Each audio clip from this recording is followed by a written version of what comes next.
Bonsoir, vous êtes sur PDCI TV, la chaîne officielle du PDCI RDA. Le secrétaire exécutif en chef du PDCI RDA, le professeur Maurice Kakou Dikawi, a convié à une séance de travail les délégués départementaux communaux, les coordinateurs des zones et du Grand Conseil. Nous avons rencontré les responsables de terrain, les délégués départementaux communaux, les coordinateurs du Grand Conseil régional, et nous y avons invité aussi les membres du secrétariat exécutif, dont beaucoup sont coordonnateurs de zone.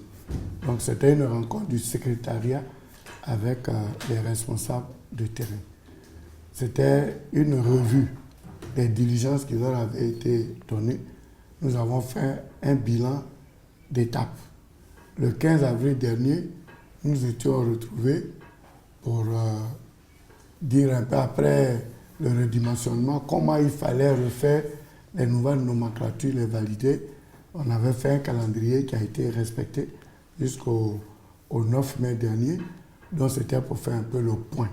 Donc le premier thème que nous avons abordé, c'est le bilan de la validation des redimensionnements et l'étape des différentes coordinations. C'est-à-dire qu'une délégation doit avoir des sections, des comités de base. Et ce travail, nous l'avons évalué. Nous sommes à 65% de taux de réalisation. Donc nous avons donné 2 semaines encore aux délégués pour que le dossier puisse être clos. Voilà. Donc le dossier sera clôturé le 31 mai prochain. Deuxièmement, les jeunes, les 3 JPDCI, rurales, urbaines et estudiantines, ont décidé d'effectuer des missions de terrain d'explication pour faire un peu l'état des lieux des jeunes, pour les redynamiser, et puis en parler aux jeunes majeurs, et puis aussi enclencher le programme de recrutement qui va s'étaler sur au moins 6 mois à 1 an.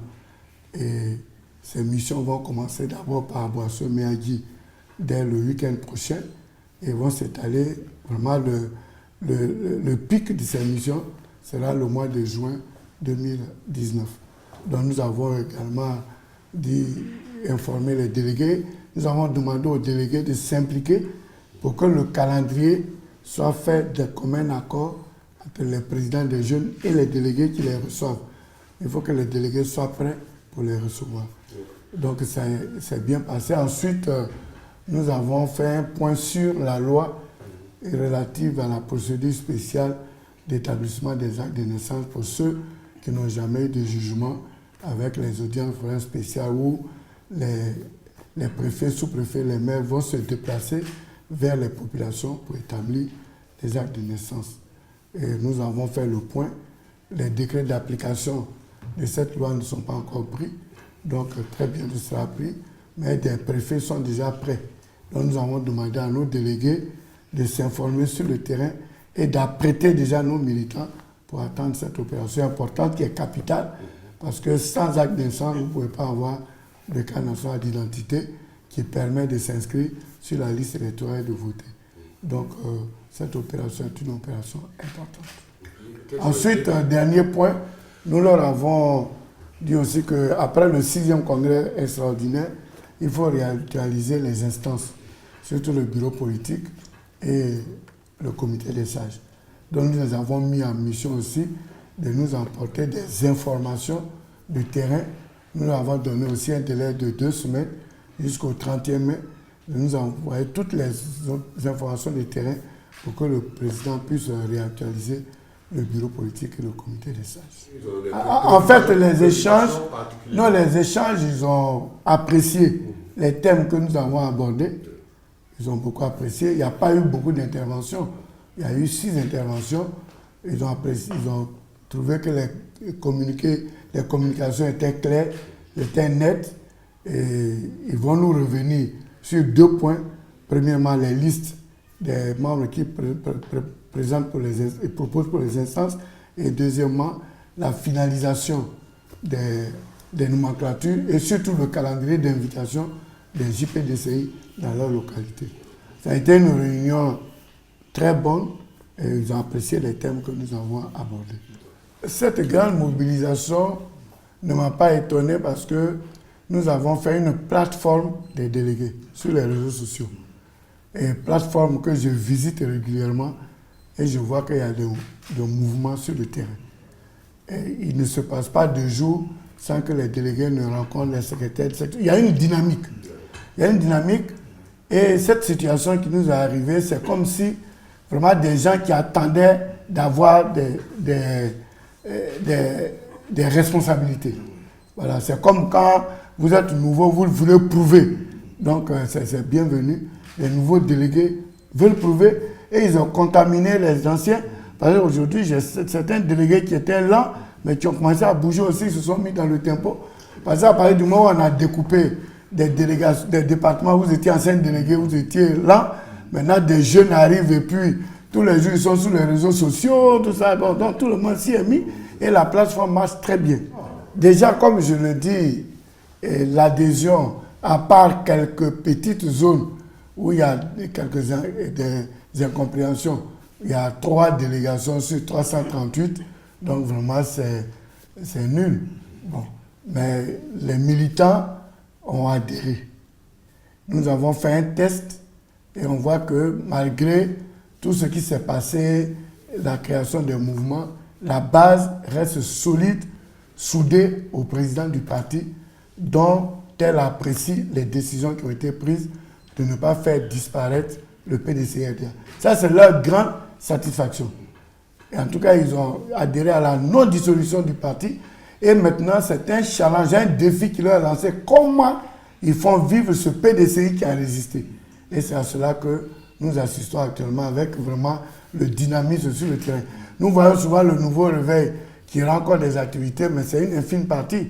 Parce que le nouveau réveil ne peut pas être partout. Sinon, actuellement, ça bouge sur le terrain.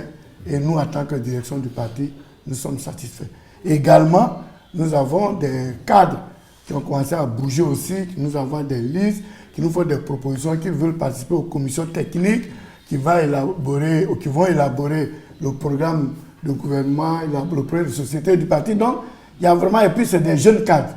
Donc, il y a une ébullition au niveau du parti qui fait plaisir.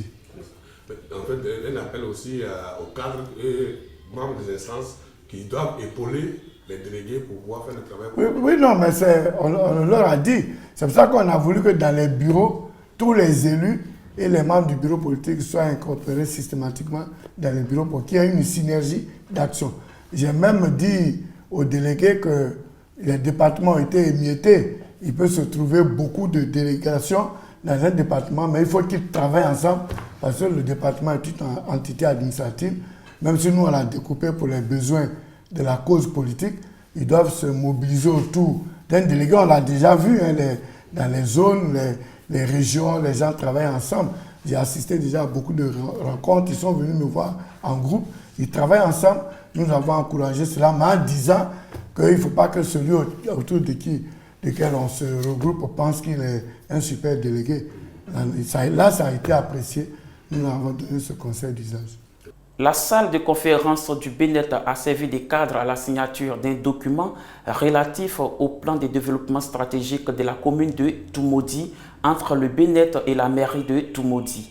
Monsieur Badier Vincent, directeur du département urbanisme et développement du BNET, et Monsieur Idrissa Koné, maire de la commune de Toumoudi, ont paraphé ce matin des documents relatifs au plan stratégique de développement de Toumoudi. Ce plan s'appuie sur l'état des lieux, c'est-à-dire recenser le niveau des problèmes, faire connaître la vision de développement envisagée par le conseil municipal et le programme d'investissement. Ces outils élaborés par le BNET permettront au conseil de mobiliser des ressources financières et d'appeler des investisseurs pour l'aménagement du territoire communal et le bien-être des populations. Écoutons les explications des deux signataires. C'est un outil très important, un outil de planification très important pour la commune. Va permettre au maire d'avoir les armes nécessaires pour mieux maîtriser le développement et mieux asseoir sa vision, la vision qu'il a pour l'avenir de la commune de Toumoudi. Donc le BNET est très heureux de l'accompagner dans le développement de sa vie, très heureux de l'accompagner sur ce processus, sur cette démarche.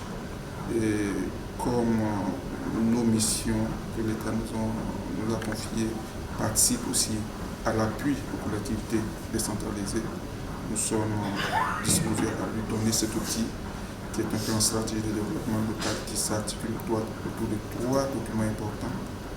Un diagnostic stratégique qui va lui donner une vision, un état des lieux de sa commune, quels sont les problèmes, quelles sont les problématiques à régler, quel est son niveau de développement aujourd'hui. Ensuite, à partir de là, nous allons bâtir une vision de développement, à partir de laquelle nous allons décliner toutes les actions qui vont permettre d'atteindre cette vision. Donc on aura un document de planification pluriannuel à long terme. Et puis, ensuite, on terminera par un programme d'investissement qui va donner un ensemble d'actions à mener avec des fiches projets qui permettront à M. le maire de pouvoir financer son développement, d'avoir les éléments nécessaires pour financer son développement et bâtir son programme régional et son budget annuel. Donc, le développement, en général, le développement local doit être structuré, planifié. Et le BNET est une structure de l'État qui a la compétence, l'expérience en matière de planification. C'est pourquoi nous nous adressons au BNET pour nous donner cet outil de développement. Cet outil, il a déjà dit, il vous a donné les détails, mais c'est important pour nous, va être la base du plaidoyer et de mobilisation des ressources à la fois nationales et internationales. Nous avons conscience que les ressources seules de la commune ne suffiront pas.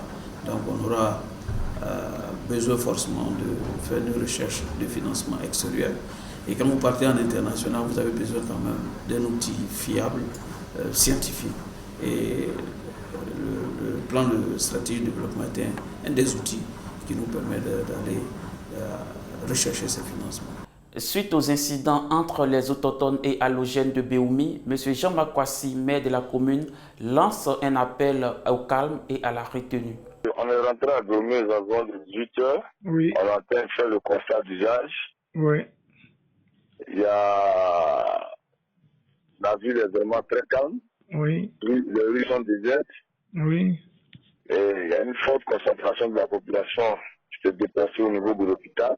Les gens fuient les habitations, les gens fuient les villages. Oui. Ils sont terrés à l'hôpital.